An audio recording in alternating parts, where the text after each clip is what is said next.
Hi friends, welcome to our channel. Friends, ఇవాళలో AP రాష్ట్ర వ్యాప్తంగా ఉన్నటువంటి పెన్షన్దారులకి అదిరిపోయే శుభార్త అండి. వీరందరికీ కూడా 4000, 6000 పెన్షన్ పంపిణీ త్వరలోనే పంపిణీ అయితే కానుందండి.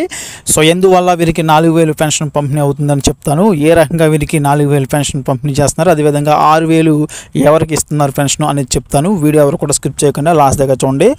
ఏపీ రాష్ట్ర వ్యాప్తంగా ఉన్నటువంటి పెన్షన్దారులు ఇప్పుడైతే 3000 పెన్షన్ అయితే అందుకుంటున్నారండి. ఈ నెల అయితే సచివాలయం ఎంప్లాయీస్ ద్వారా వీరైతే పెన్షన్ అయితే అందుకున్నారండి. వచ్చే నెల కూడా వీరు ఇలాగే అందుకోవాలండి. మే నెల సచివాలయం ఎంప్లాయీస్ వీరికైతే పెన్షన్ పంపిణీ అయితే చేస్తారండి. 3000 పెన్షన్ అయితే ఇస్తారు. అయితే సో త్వరలో రాబోయే ప్రభుత్వం ఏదన్నా సరే వీరికైతే 4000, 6000 పెన్షన్ అయితే వీరికైతే పంపిణీ అయితే చేయబోతారండి.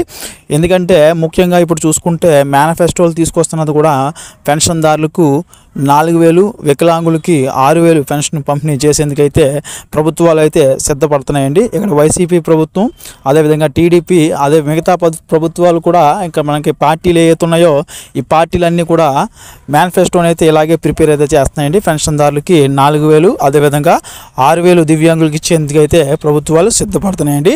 సో ఏ ప్రభుత్వం వచ్చినా సరే, ఏ గవర్నమెంట్ వచ్చినా సరే నెక్స్ట్ అయితే వీరికైతే 6000, అదేవిధంగా 4000 పెన్షన్ అయితే అందుకోబోతున్నారండి. ఇది పెన్షన్దారులకి, రాష్ట్ర వ్యాప్తంగా ఉన్నటువంటి పెన్షన్దారులకి గుడ్ న్యూస్ అని చెప్పుకోవచ్చు. సో ఇది ఫ్రెండ్స్, వీడియోలో ఇలాంటి అప్డేట్స్ కోసం మన ఛానల్ సబ్స్క్రైబ్ చేయండి, లైక్ చేయండి, గుర్తే మీ ఫ్రెండ్స్ కూడా షేర్ చేయండి.